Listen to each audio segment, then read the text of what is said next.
Welcome back to the show, everybody. Authorized. Win! We stay winning! Winning Walrus. All your L's shall turn to W's. Kamen Rider 01, episode number 2 is the AI, the enemy, the ally. Yo, seriously, welcome back to the show, everybody. The one and only triple the G.O.D and the squadron. Yo, I just want to open this review by saying one very important thing. I don't remember the last time an episode of Kamen Rider made me smile as much as I did. Not saying that episodes don't bring out the happy, good feelings within sometimes where you get the writer tears at the end of a series. No. Watching this episode and watching everything like weave and come together gave me a chest cat smile that, you know, that as someone who's been doing this for quite a while and who's been even enjoying this genre of entertainment for this long, again, let me say, I do not remember the last time an episode made me smile the way it did. Because again, it's like I sat up here and I watched a tapestry being woven of all of these interconnected properties and all of these things going on, and I'm just like, yo, when you think it can't, it do. And that make me feel good. And it's like, if I didn't want to open this review by saying nothing else before we get to the juicy bits, that's how I feel. Thank you for listening to me to how I feel. So, how about now, I'll let you know about this episode. I'm like, yo, this has been a really interesting day for El Presidente F.A. This is El Presidente Cero Uno, as it were. Because you just got done rider kicking something to death inside of an amusement park. Now you show up to the gig on your first day, like, you done sat up here, like, you done went through the interview process, you took that weird, like, that personality test they make you take, which don't actually mean nothing from someone who's had to hire people before. That, I'm gonna tell you, real talk, on some real rap, the way that those questions are phrased and the dumb things they make you answer, I sat up here and had to look through a couple of them. And in some instances, I hired some people who completely failed it because they were qualified. They were qualified, more than qualified. And even though, like, I understood that you think about things one way and present yourself a way another, it was only one time that maybe I should have listened to the questionnaire because that person didn't last a week. But regardless of such, understanding and knowing, again, like we talked about, this woven tapestry of all of this underbelly that this show has going on. Like, we open our episode with the government, and we talking about Princess Leonard and Shot Boy Wolf, aka Wild Wolf. Are you okay? Buster Wolf. Yes, I thought I had Buster Wolf. That boy Izamu, aka Buster Wolf. That's live. Buster Wolf, let's go. Let's go. I'm here now. To summarize that whole meeting with the police is that they investigating what happened after, in the middle of episode 1 when AIM showed up and all the human gears was going nuts and things were getting shot at and Buster Wolf was sitting up for pap, pap, pap, pap. You know what I'm saying? And Princess Leonard was doing some pap, pap, pap too. She had a lot of pap, pap, pap, but we gonna talk about Princess Leonard a little bit later. But regardless of all of this, is that you have a lot of underbelly of understanding that we got to learn in a little bit more about Osamu as the episode goes on, because he gonna have his time to shine. But really sitting up here looking at it, like sitting from this perspective after the episode's been watched, a couple of minutes to digest it, telling you that we stay winning around here. We stay winning. That's gonna stay hyped this whole season. And understanding and knowing and bringing all this together, because again, that interwoven tapestry of what the fuck, right? So you got the government all up in El Presidente Cero Uno's business, and you got Cosmos just like explaining things like, well, that's not necessarily how things work, but okay, I believe you. And of course you don't believe you. But the thing is that things pop off. And the interesting thing about things popping off this early are a couple of things. Number one, we see Murder Man Jen, he on the scene. He like, yo, it's time to cause some trouble, baby! And trouble get caused. In this is that even though it was kind of weird, but in retrospect, sitting here right now was kind of crazy. When you had Buster Wolf and you had Princess Lennon sitting up her going through that whole thing we had that whole little mini fight or whatever, just sitting up her dodging this thing. That part where Princess Lennon like literally kicked Buster Wolf out the way so you didn't get your head slashed off was dope. However, the part that was important is what I'm about to get to now, right? In this, we got Cosmo. She sits up her, looks Orato dead in the face and says, "Go put in work, but don't let the government know you're putting in work." And I'm like, what? Because see, this brings up an interesting question that I don't know whether or not I covered it in the episode 1 review, given how I did. So let's just assume, because I didn't talk about Murder Man Jen, let's just assume that I didn't. Understanding that, at least in that conversation that we just talked about before all the stuff popped off, of kind of the show describing who AIMs were, that they work for the government and they investigate human gear crimes and things like that, is, again, given what we know about Buster Wolf and what we also know about Princess Lennon, is who gave y'all the shot robbers? I know this is a question that's gonna get answered at some point. Believe you me? But trying to figure out, like, who assembled you guys? Like, was it Dr. Light? You know what I'm saying? Like, on the low, or one of his homeboys or something? Like, did this got something to do with Arto's parents? I know I'm just throwing things out there. But that's the question that I immediately have. And then on top of that, it's a question that gets reinforced a lot later in the episode. And we are going to talk about that specific moment a little bit later. So, with all of that, let's just fast forward back to where we were. Where Cosmo sits up here, looks President Aruto in the face, like, yo, you need to handle the business. Don't let the government know you handle business. And I'm like, well, yeah, I kind of get that. But, you know what? Here's the thing. On some more retrospect, when I think about the end of the episode, that was the start that made my smile go like 10 sizes that day. And we gonna talk about how my boy Aruto showed up major. Of understanding like what kind of position that will put you in as the president and the CEO of the leading tech corporation in this world by letting people know, yeah, hey, I'm a Kamen Rider. You kind of got to understand, because I'm thinking about it from this perspective, right? Of, again, Aruto's parents, we assume they dead. Like, we don't know if he got brothers or sisters. Let's just assume he don't. And no immediate family or nobody to worry about. But if the bad guys knew where your ass worked, they be at your house every day. You don't want that. So when you think about it that way, any instance of you don't want to tell a global worldwide audience, hey, bruh, I'm this green Kamen Rider, kicking and slashing the shit out of things because, hey. So, okay, in that instance, okay, when you think about it from that retrospect, that kind of makes sense. I'm with you. I'm with you, show, right now. It took me a second to get there, but I'm glad we're here. So, that's okay. I'm with you. So, okay, put that in the box. We'll throw that away. But, fight pops off. The thing is, earlier in the episode, that because I think this is the perfect place to plop this, right?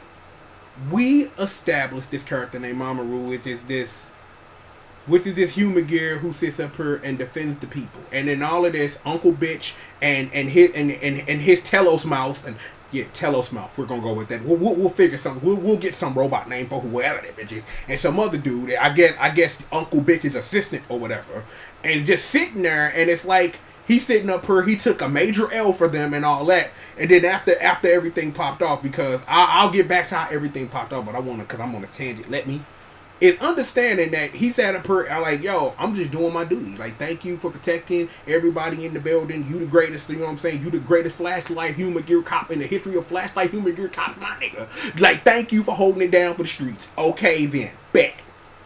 Understanding and knowing that this would ultimately build into a thing, which I'm going to get to later because I can't wait to get to that. In this understanding, because we finna rewind a little bit, is that Bad guy Bat gets away. 5-0 chase him. El Presidente on the hunt. And then he get away, and then he said to her like, then you got Buster Wolf holding him like, man, where he at? Where he at? He like, man, we went that way, cuz don't hurt me. I'm like, what? I'm like, this dude, I'm a psycho, dog. But given what we learned later in the episode, I kind of see his point. Well, you know what? This is a good time to plop it down. I had a feeling, because I know I talked about this in the episode 1 review, that it was something like disturbed with this dude. I kind of get his hate now. I kind of get that. Like, when you sit up here, your school has been destroyed, and it's like all these red-eye human gears sitting outside like, it's time for dinner, bitch. Let's get him. That'll make you hate anything. So I get it, but I want you to keep this in mind. We actually gonna bring a box over here, and we're gonna actually sit this over here in the cup. We're gonna sit this over here by my water and stuff. No, actually my water's over here, but over here by the fan. So we're gonna sit that over by the fan. Give me a second. Let me take a drink. That's good. Because remember the whole red-eyed human gear thing, aka the Buster Wolf. Remember that. That's gonna be important. So we've sat that in a box, right? So, Uncle Bitch talked to the government like, it ain't nothing popping over here, bruh. It ain't nothing like that. Oh, it's popping off again. Because you know what? It just can't be a normal day at the office for El Presidente. No, it's popping off because first you got the press outside. The press like, yo, what's going on, bruh? And then bad guys show up like, what's up, bitches? I'm a bat. Time to whoop that ass. And then asses got whooped and things like that. So the police are back, but then this is the part of the episode I have been waiting for, and this is probably going to carry the rest of our review today. Remember we talked about at the beginning how Cheshire Cat Smile woven tapestries of the emotions and the feelings of these characters and their driving force and their emotions and everything that builds up. Understanding and knowing. Remember, pick up the box. Humor Gear Red Eye in the school going crazy, things done. Remember, Aruto lost his Humor Gear daddy in some explosive blast which saved his life. That's also, I'm going to put that in the same box because it's emotional trauma. So that's what we're going to call this box. Let's write on this emotional trauma! Exclamation point. So we're going to sit the emotional trauma box here because we're going to grab into that a little bit. So, given that you have this underlining thought of humor gears and the process and the tragic things that have happened, the things that we know led to whatever Pepe Trump and Murder Man Jen is on, because all they sit up here and do is, what's your job? Murder humans. So yeah, you know, it's something there. So I'm not sitting up here saying that Jen and Hirobi's characters won't have some emotional arc of emotional trauma. No. But it's interesting to understand what actions led to how you perceive and how you feel. And even how you feel. You can't see that right here. That's your soul right there. Your gut. You know what I'm saying? Your heartbeat. Your brain move. Your soul stirs. You know what I'm saying? Like, get that in your system, right? So understanding and you remember emotional trauma box right here. We get a lot of what the will of man is. And remember, one of the things that I highlighted in our first episode, which was going to be a major factor in how it is I wanted to view this episode from an emotional state of understanding man versus machine, right? We get a lot of weird man versus machine, and I say weird because of where it comes from. In that part where Murder Man Jen shows up on the scene and transforms Mamoru into the monster, right? El Presidente gets laid out. You got Cosmoth in the corner. Cold as ice. You feel me? That girl, cold as ice. Sits up here, looks at him laid out on the ground, sits up here like, once a human gear is rewritten, you gotta kill him. And it's like, the thing is, I'm sitting up here just trying to be comedic with it. But the way that that line was delivered, given, again, emotional trauma box here, of understanding and knowing how a character who's had this emotional trauma perceives all of this happening, right? Is that, again, we are talking about Aruto, the guy who wants to make everybody laugh, to bring smiles, which your responsibility now, which we gonna get into a little bit later, of growing into protecting these smiles no matter what it costs. Of somebody who's like, I don't agree. Simple as that. You sit up here and you see why Dr. Light chose him to be the president. You see why now. Because to be a hero a lot of times, you gotta have a defiant nature. Because there's gonna be times where you may not get what you want, that it may look bleak, but it's up to you to save the day.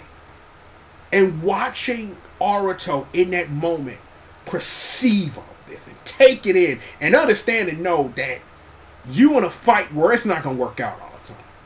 You gonna have to do what you gotta do, and there's a lot of things you gonna have to stomach you don't want to swallow.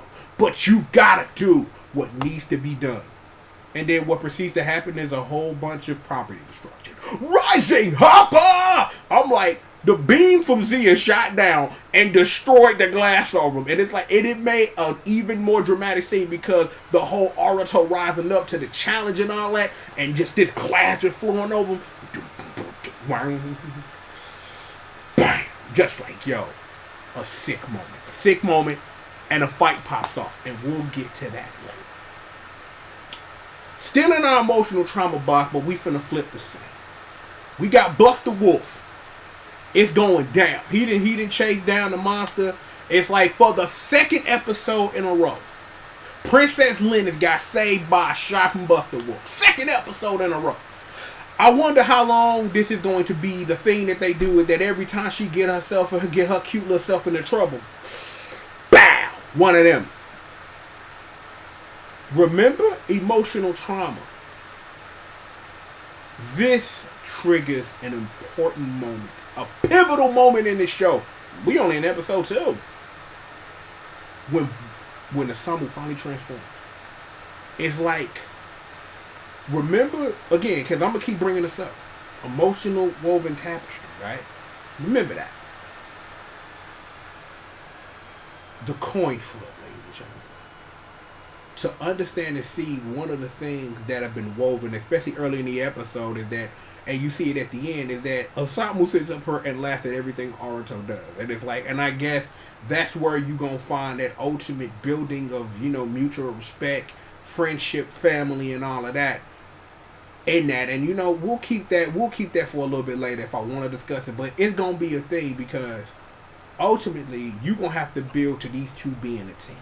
That they're lost in the thing that binds them together, that drives them to be heroes, is in the emotional trauma they suffered because of human gears and attacks on them and everything that happened.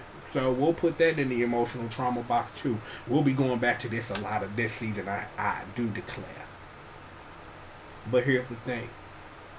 The will of understanding, and I love how the episode sold it from the beginning, is that earlier in the episode, Nzamu had what I love to call around here writer malfunction. You know what I'm saying? Sometimes you just have, writer malfunction. It just don't get right. And it's like, and you find out the reason that it is that Princess Linus won't let it. But then that part where you summon all of that and you force it to happen, and he transformed. I'm like, that is one of the best transformation sequences I have seen in a very long time. Shooting wolves, baby. Work. I love that, especially as the fights went on. It's like You had Arto. He had to do his business about destroying the monster that was someone he was trying to build a relationship with. You know what I'm saying? But we technically resolved that at the end of this episode. We won't talk about that. We don't need to. And also, understanding and knowing that build-up of understanding of when it was time for Buster Wolf to show up, he showed up. That everything that it was is that you hear it, and it's like these dueling monologues, which completely sells this moment of I'm gonna do everything to defend human gears and everything they stand for. I hate motherfuckers, and they get on my nerve. They ruin my life. Bang, bang, bang, bang, bang, and all of that. I know, again, being a little comedic, but but I'm just trying to sell you on. Again, let's use our word of the day: woven tapestry of emotions, of what we feel, how we think, how we perceive, and all of that meeting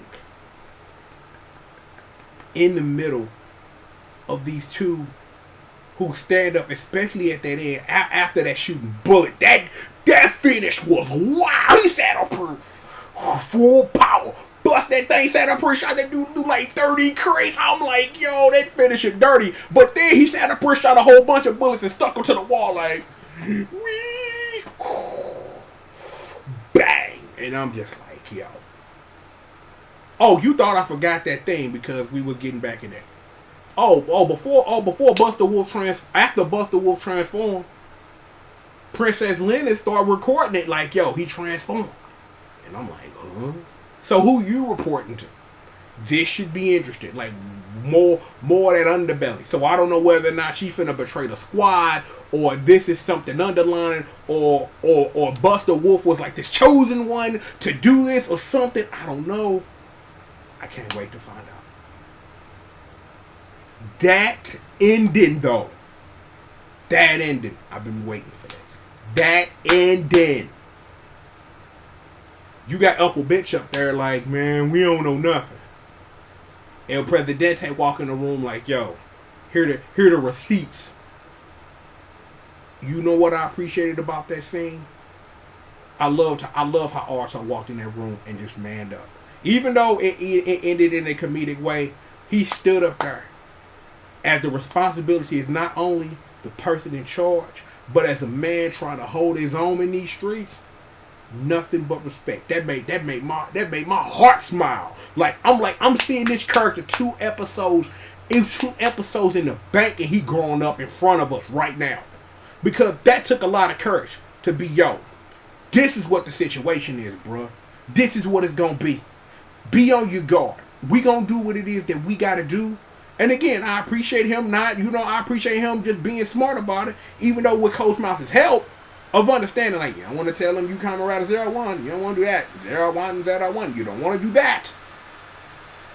But watching the growth of this character and how much that has happened. But then I sit up here and I ask myself this question. Is what we're seeing as him growing up in front of us, a lot of that has to do with what he's responsible for now. You are the president and CEO of the leading technological firm in the business in the world in which you reside. So that's a lot. But understanding and knowing that what he had to do that led him up on that stage to sit up here and just be 100. Even though Uncle Bitch was lying, doing what you do to cover it up. You saw that. And you also saw that the Buster Wolf mutual respect and Princess Lennon just sitting up here like, yeah, I'm doing something sinister. It might be for the good, it might be for the bad, we don't know. But understanding it anyhow, you know what I'm saying? It's like, it's a beautiful thing. Believe you me. And again, I said it at the beginning and I'll say it again. This episode knocked it out of the park. Out of the park with it. I smiled everywhere you can smile at. Because I saw a lot of growth in these 2 episodes. And this is in the span of the first day of this dude's new life of just understanding and knowing I gotta man up. And sometimes in this life, we gotta man up, woman up, whatever up. Sometimes the thing you have to do, no matter how hard it is step up to the plate and do what needs to be done. And sometimes that's the hardest thing we can do. But it's for our good. No matter how it work out, when you step up and you own up and you do what's necessary, it work itself out. That's some real human stuff. Take that with you. But regardless, again, let me say, man, another one in the books. Wonderful, wonderful, wonderful episode, man. Right here, in here, got me here with one of these right there. You know you're doing good when it's popping off like that. You know you're doing good when it's popping off like that. Regardless of that, we have got plenty of more show for you. Kamen Rider 01, episode number 2. Is the AI the enemy? The ally? Questions. Lots of more questions to be answered. I appreciate this episode, man. Like, this is really good. I know I got some things I gotta go do, but I at least wanted to get this out. I'm gonna slowly get caught up, and once I get caught up with 01, I'm gonna go double back and get everything else. I'm trying to find me a more better schedule because I've had some free time this week to really sit down and really catch up on things that I haven't, and I'm glad I finally got around to not only doing hitting up Beast Morphers but hitting up this. So I know I'm still technically 2 episodes behind, but will be 3 by the time you probably see this. So it is what it is with that. So don't worry about that. Regardless, plenty of more show for you. Me, I'm of course the one and only triple the G.O.D, aka Mr. C-O-R-A-C-K-C-O-C-I-N-E, hashtag entertainment's #1 dope man. And indeed, the one and the only with the Wing Walrus Progress. Because what? When we stay winning, babe. You know what it is. You know what it is. Something weird's going on right now, and I don't know what.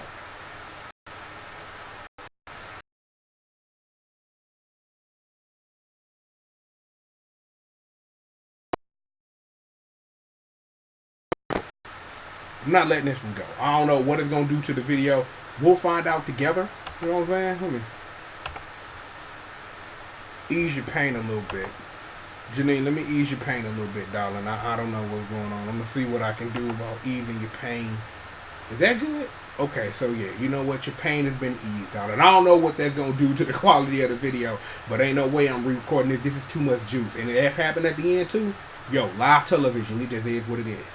But yo, always got my 6.